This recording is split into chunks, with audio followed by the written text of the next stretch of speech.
Oh, this really is the best Spider-Man shelf I've ever put together. Hey y'all, welcome back to Carbon Scoring, the best place for comics history and action figures.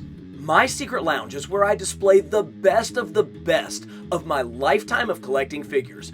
And the literal epicenter, the actual heart and soul of the collection, is my 6-inch Spider-Man display.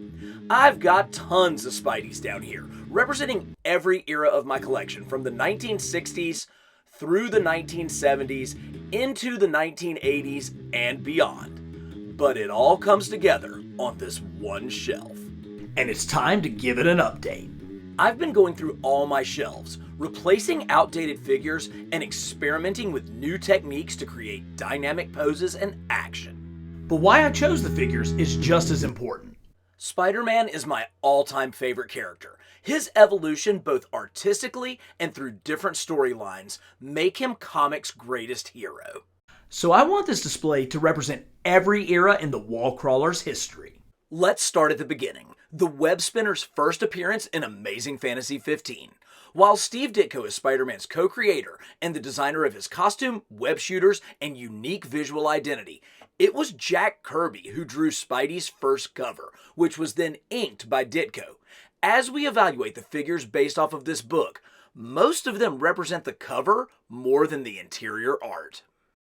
First attempt to do an Amazing Fantasy or first appearance Spidey, to my knowledge, was in the Toy Biz 5-inch line with this figure. This was, I believe, only released through the direct market and picked up by Diamond Select in comic book stores. And it's basically the old Marvel superheroes, super articulated Spider-Man with a little bit of a repaint job.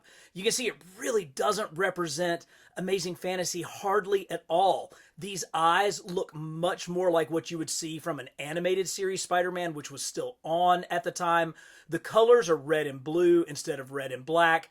They made no effort to change the spider symbol on the front or the back. Really, the only thing different about this figure are these vinyl web wings that they've added on here. And granted, they do actually move pretty well and don't hinder the articulation, something that we're going to see we really struggle with Spider-Man figures. But for a first attempt in 5-inch scale, yeah, that's not really going to cut it. Now, thankfully, things got significantly better with our second attempt in the Spider-Man Classics line. So the first appearance, or Amazing Fantasy 15 Spider-Man, came out in Series 2.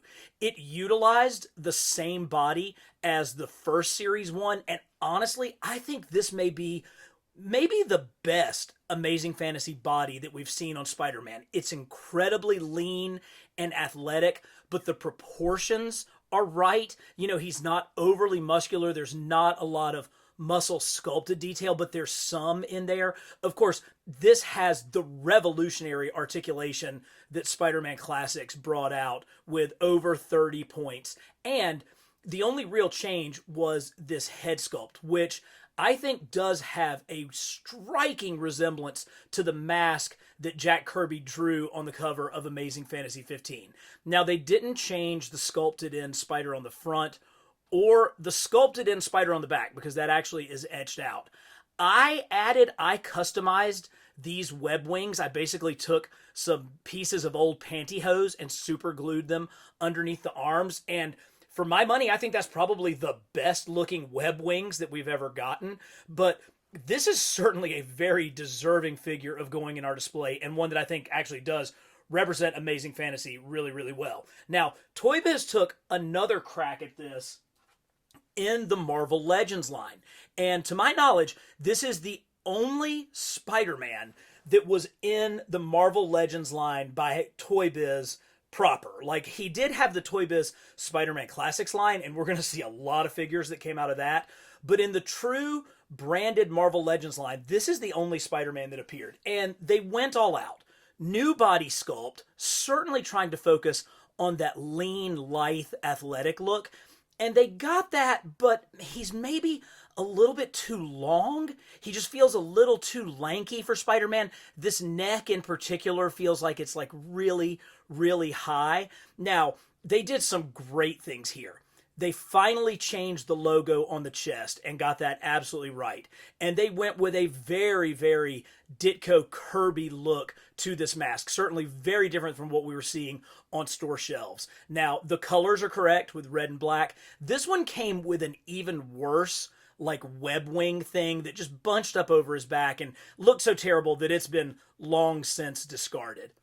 Another feature that they got absolutely perfect was the spider on the back. See how he's got the little head and then the small arms coming out? From a sculpting standpoint, this is spectacular. I don't love the frame, but I definitely appreciate the effort. Now, thankfully, we got pretty close to a definitive version in the Marvel 60th, Spider-Man 60th anniversary series with their Amazing Fantasy 15 figure. This one kind of hits the sweet spot of that squat but lean Spider-Man, and this body is a little bit shorter than we've seen on some other Spider-Man figures, which, you know, he was 15 when he was bitten by the radioactive spider, so it really works that he would be a little bit shorter. We're going to come back to this figure because I think it works so well as we get into Ditko's run.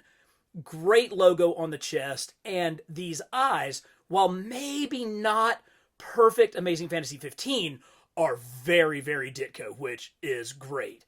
Now, unfortunately, they left the regular spider logo on the back, and they also painted it red, which all of them thus far have been red. But if you've ever read a copy or read a reproduction of a copy of Amazing Spider-Man, Amazing Fantasy 15, you know that they weren't red. And so they re-released this figure as a Target exclusive on a retro card back with the proper, almost proper blue spider. The color is right. The shape really should look more like this one. This is a far more accurate shape, but they finally did do this to get the color right. So we're going to find a combination of these guys to go down in our display to represent Spidey's first appearance in Amazing Fantasy 15. If you're enjoying the intersection of comics history and action figures, give this video a like. And we are so close to a monumental milestone, but I can't get there without your help. So subscribe to Carbon Scoring, because I'm bringing you quality videos like this every week. By the time Spidey got his own title, significant changes had been made in his look. Red and black had been replaced with the now classic red and blue.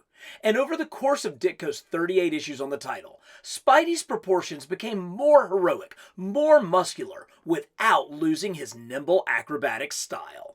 The 38 issues plus 2 annuals that Steve Ditko drew on Amazing Spider-Man are the greatest comic book run of all time. And no matter what you try to tell me, you're never going to change my mind on that. And when Hasbro released the Spider-Man and His Amazing Friends 3-pack, they gave us the closest thing that we had seen to a Ditko Spidey in 6-inch form. Now, I failed to mention that the Amazing Fantasy figure came with these pegged-in web wings, and in a static pose, they actually look okay. The problem is, these are action figures, and as soon as you start moving them, not only do they not really work, but they fall out really, really easily. Now, there were 2 sets. There was a set that would be more open, and then these are kind of the closed sets, but it still just hasn't quite gotten there. But what they did with this figure was they took that smaller body, that slightly smaller scale, that athletic, lean, but sort of squat frame, and they colored it in the classic red and blue colors. Now, Ditko's art, as we mentioned, it evolved over the course of the series, and I think you can really kind of pick up on a huge change in his art around the mid to late teen issues. And that was when Ditko himself began plotting the book out completely. Stan Lee wasn't even really involved in coming up with the plots. It was all Ditko, and Lee was simply just dialoguing the pages. From there through the end of his run, you really saw the development of Spider-Man as a heroic figure, as an athletic, young, but still vibrant and powerful figure, and I think that's something that truly comes across in this brilliant figure. I need for this to be re-released. The fact that it was in a 3-pack I think is really kind of criminal to most Spider-Man fans. We need this thing to be on a single card release so that more people can get their hands on this, because for a mass market release, I still think this is our definitive Ditko figure. But we had one that came out earlier this year that should have been the best, and that was the Mezco 112 Collective Silver Age Spidey. And this thing is so close. Again, Mezco changed their body up, and so you have got a much more teenaged proportion figure here. Larger head, smaller body. I think that works. I think that really works for a teenage Peter Parker. This mask it's the best. It is the best Ditko mask that we've seen. And we got a much more Ditko spider logo on the chest, whereas the one on this is still kind of modern looking. This is really far more accurate to what Ditko drew. Pretty decent spider on the back. It's so small. It really needs to take up most of the back, and this line across the shoulders is too high. It's got to come down. Now, this figure has Mezco 112's cloth costume, and I have really played with this. This is the one that I have busted out and been playing with for over 10 months now, and truthfully, it's held its shape really, really well. So when we get down to kind of prime Ditko era, this is the one that we're going to see on our display. But it's not the only Ditko Spidey we've gotten, because Todd McFarlane himself, in his new line of statues, gave us a Ditko straight from the pages of Amazing Spider-Man. McFarlane's contract with Marvel doesn't allow him to make articulated figures, nor are they in the 1/12 or 6-inch scale. So this is actually just slightly smaller than that. But what he did do was create comic accurate mini sculptures that literally are just leaping right off the comic page, or in this case, right off of the comic cover. Now, it does come with this pretty cool stand, but fortunately, you can just take it off, and there's a little hole in the back, and I plan to kind of use this and have it in the display, it's kind of standing up like this without the back. This really does capture what I've been trying to talk about with Ditko. Look at how much more muscular this figure is. He's thicker through the waist than you would imagine, broader across the back than what you think of in Amazing Fantasy 15. This is from one of Ditko's final issue on the title, and it has that dynamism. Look at the arm swinging across with the other one back, both of the legs flexed up. This is the type of dynamic artwork that inspired Spider-Man artists for decades, and McFarlane really captures it here. You've got the much more accurate Ditko spider here, and this is where I'm talking about we needed a much bigger spider on the back of that Mezco. This is absolutely perfect. McFarlane takes some license with the art where you have Spidey's web wing here, but it really wasn't drawn on this side, and so it just kind of disappears, which I'm totally okay with because it works. Love those eyes hidden back there, and I think that we can incorporate this directly into our Ditko section of our Spider-Man display. Creative differences led to Ditko leaving the title after an almost 4-year run that saw him establish the majority of Spider-Man's rogues gallery. But Stan Lee had a plan and brought in John Romita Sr to take over the title. Romita had decades of experience on romance titles, and his clean draftsmanship brought a polish to Peter and his friends, with the book becoming more popular than ever. Romita's Spider-Man became the standard for the next 20 years, with the artists that followed him, from Gil Kane to Ross Andru to Keith Pollard to his own son, John Romita Jr., following in Romita Sr.'s footsteps. As I mentioned, Jazzy Johnny Romita set the mold and the standard for decades for Spider-Man artists, and this figure, released in 2004, has been the gold standard for John Romita Sr. Spider-Man figures for almost as long. This is the famous Snapshot Spider-Man, and it really was an unbelievable toy when it came out. Look at that articulation at the shoulders. The amount of ab crunch that this thing can get is really unmatched by modern figures. And of course, you've got all of that Toy Biz articulation, including toes and finger joints. But for me, it wasn't the articulation that made this such a standout. It was this head sculpt. I think that is an absolute perfect John Romita Sr head sculpt. The eyes are a little bit bigger than Ditko's, with a little bit larger black area around them. The web pattern is spaced out just a little bit further than what you saw with Ditko, and it's definitely not nearly as tight as what we would get with McFarlane coming later. So for the last 20 years, this has been kind of the definitive Romita Spider-Man, but thankfully, we got what I think is maybe the most versatile Spider-Man figure ever, and that's the retro cardback Spidey. This thing is the one that I have used in almost all of my Spider-Man cover recreations because he has the perfect combination of bend. Again, look at how much crunch you're able to get on this guy. Great shoulder movement, great movement through his legs. He doesn't have toe joints, but everything else is there, along with a very, very classic head sculpt. One that really fits the look of Spidey from the late 60s through the 70s and through most of the 80s. This is still one of the most definitive Spider-Man figures we've ever gotten. Now, the only drawbacks, it's not pinless, and in this instance, those red pins, they don't show here, but they do pop when you look at the inside of his arms. But that is truly my only complaint with this gorgeous, gorgeous figure.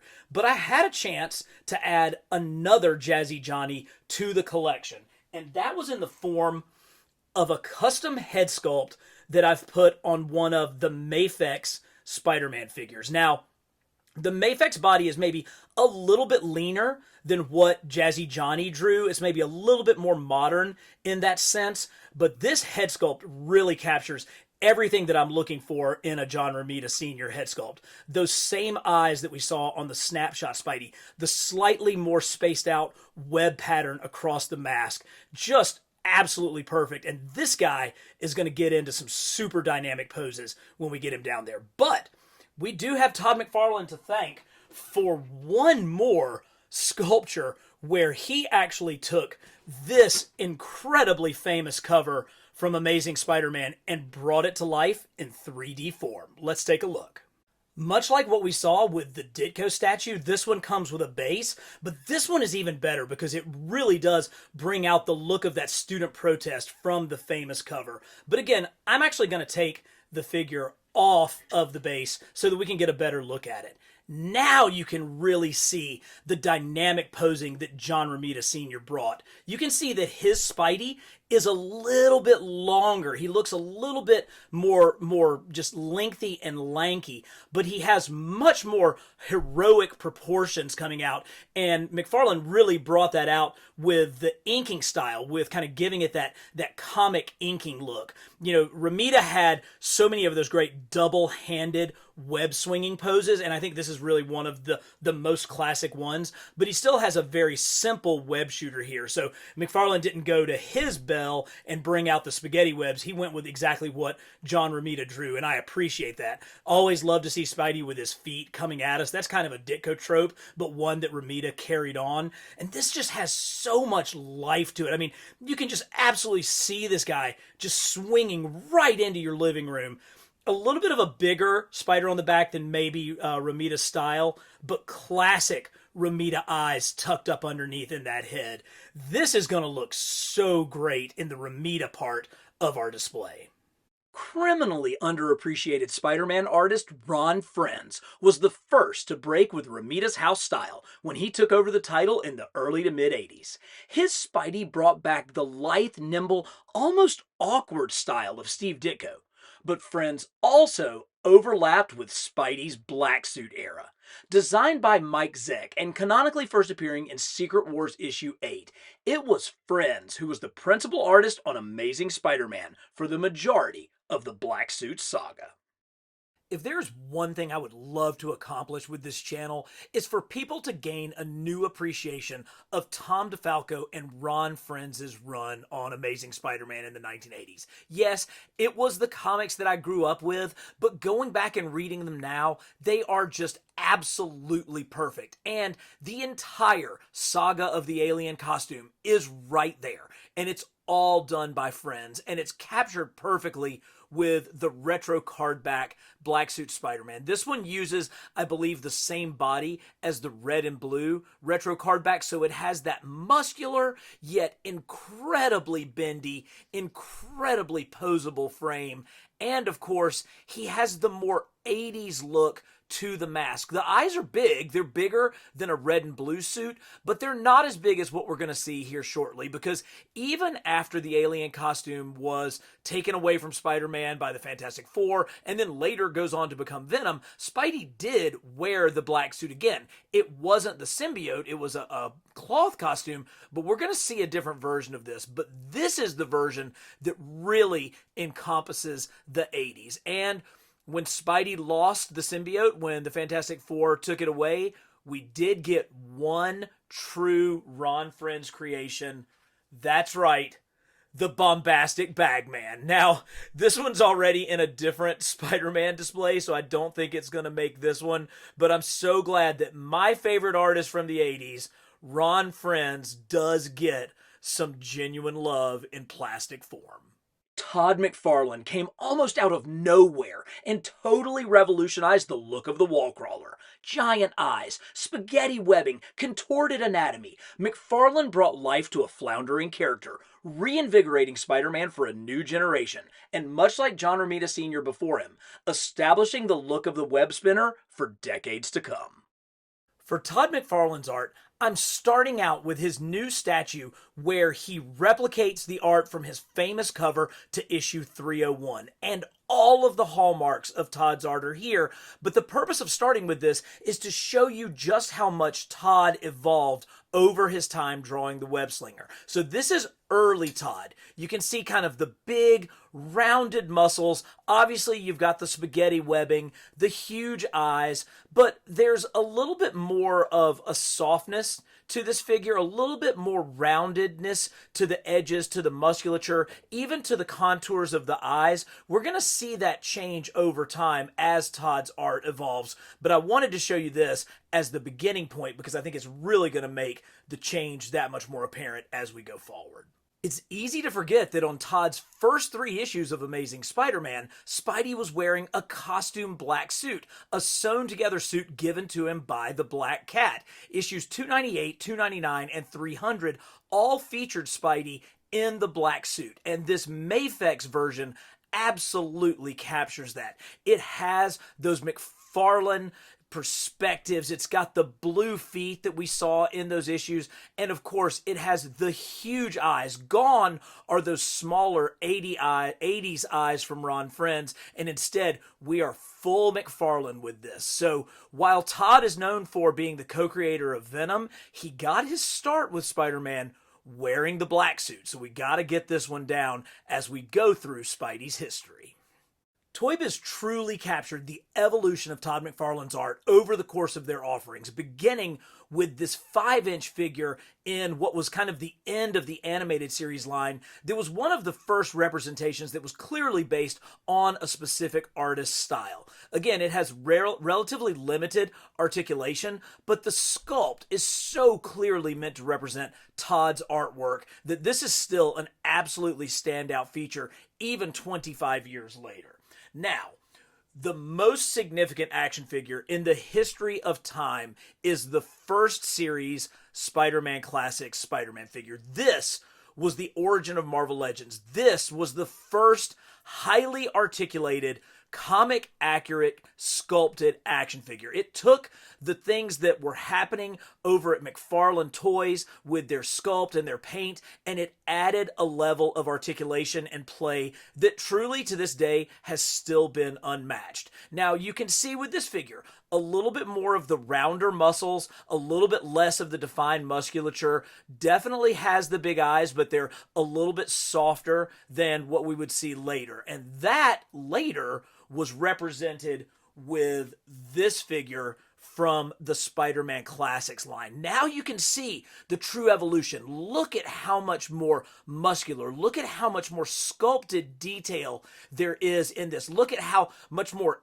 etching, how many more sinews and muscles are involved. We've still got that classic articulation. In fact, this figure even introduces some really cool shoulder articulation that can let you get this guy into some incredible poses. You can see that the eyes are a little bit sharper. They're still huge, but the angles coming down are just a little steeper. This clearly represents a change in the style that more shows what Todd was doing when he was inking his own work. I thought that this was the most perfect Spider-Man figure ever. So much so that, even as a 30-year-old, I would carry it around in my pocket and play with it. But when I look to kind of what is the synthesis of both of these styles, it's the first MAFEX Spider-Man. It kind of bridges the gap between the rounded musculature with the more sharp, contrasted musculature of his later style. The eyes hit a sweet spot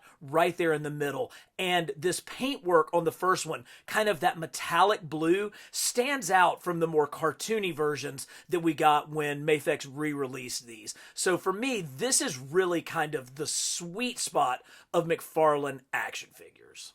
And to close things out, here is the McFarlane Toys statue of a McFarlane action figure from late in Todd's run on the title. You can see, compared to that first statue, much more detail in the musculature, much more angularity. You still get that crazy contortion, but there's just a lot more happening with the inking lines when Todd took over his own inking of his pencil art. So I think that you can see clearly the difference from that first McFarlane statue to this final one, and it shows how he evolved as an artist and how his Spider-Man changed over the years.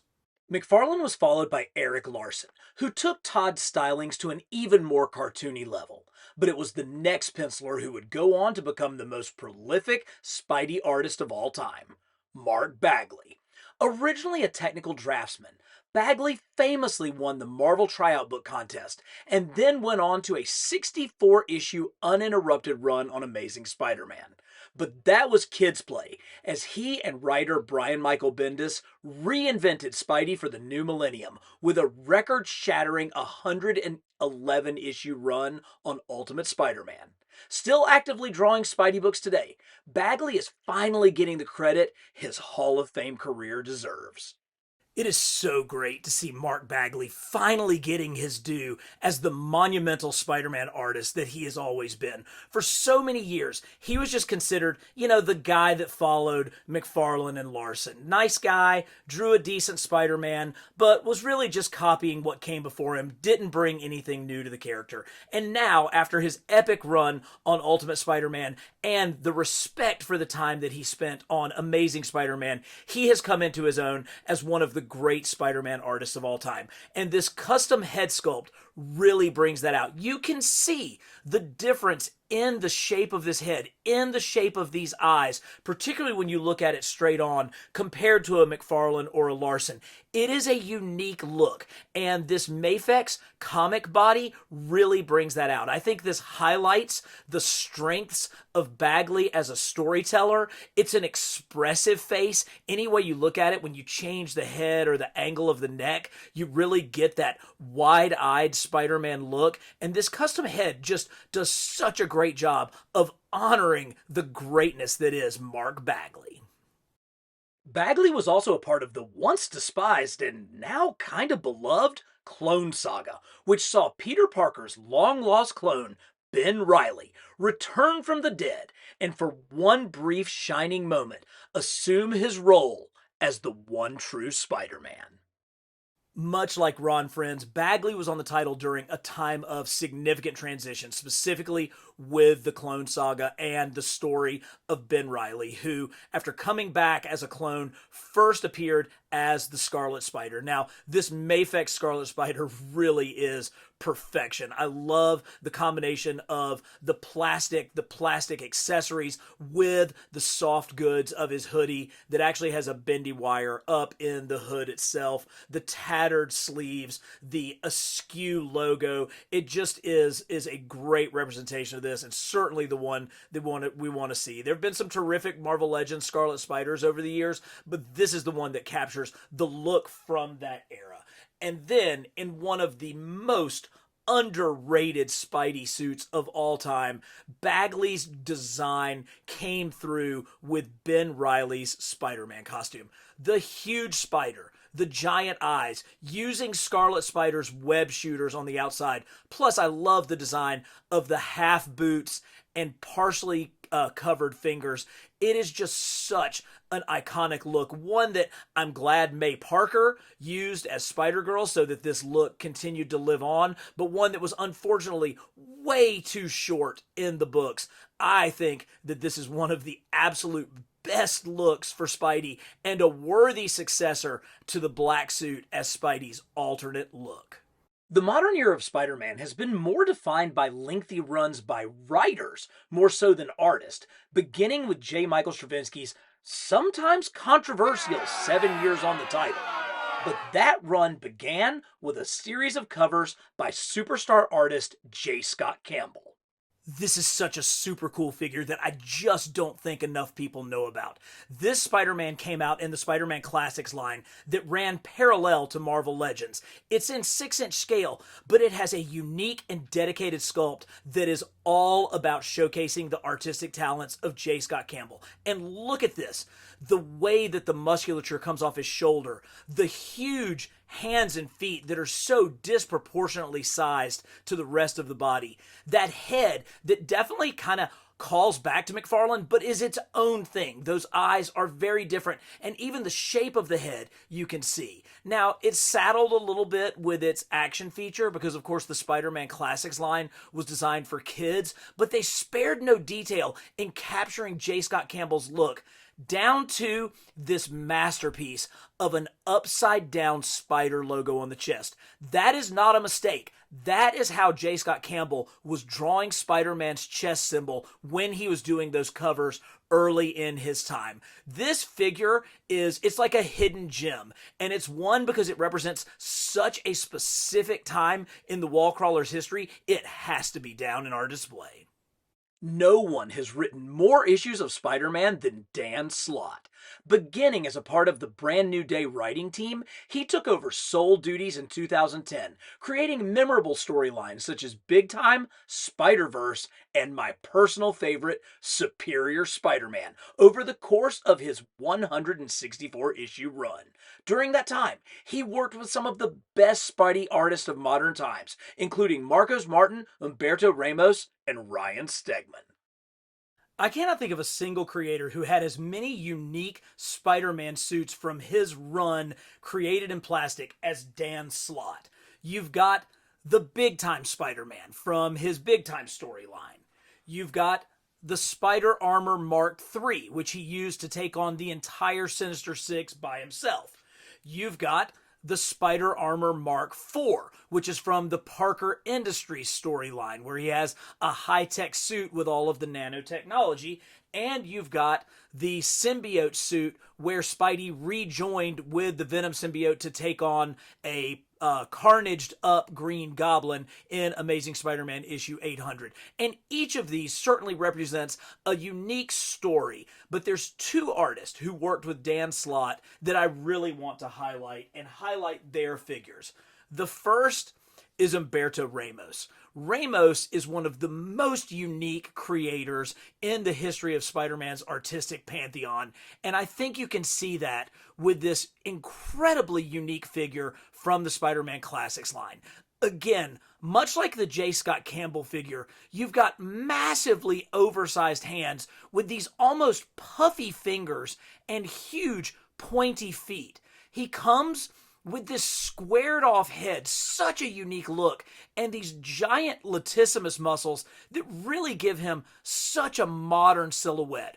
Ramos was known to really play with the eyes to create more and more expression out of Spidey's suit. And you can see even in this, they're a little bit asymmetrical. So I always loved it when Spider-Man Classics would venture out and give us an artistic, specific figure in what was really just a kid's toy line. It was something that engaged collectors as well as kids, and rarely did they do it as well as with this Humberto Ramos Spider-Man. But more recently, the Superior Spider-Man, which I consider to be the pinnacle of Dan Slott's time on the book, really brought the art of Ryan Stegman to life. This figure did appear earlier in the line, but it really didn't have the kind of detail that this one does. I love the reflection in the eyes. I love the asymmetrical web pattern that just seems to be like drawn on haphazardly, but is absolutely purposeful. Of course, this one is on a pinless body with all the articulation that you could imagine, and comes with the rotating articulated arms. Now, I'm not sure how I'm going to display this guy, but I am positive that he's going to be down in the display, because Superior Spider-Man was really one of the most entertaining stories in the history of Spidey. You know, it should have just been a terrible Freaky Friday tale between Doc Ock and Peter Parker, but instead it changed both characters for the better forever, and now we have an appropriate representation in plastic. Whew! Over 60 years of Spidey history in one place. Now comes the fun part, putting it all together into the greatest display of 6-inch Spider-Man figures ever seen.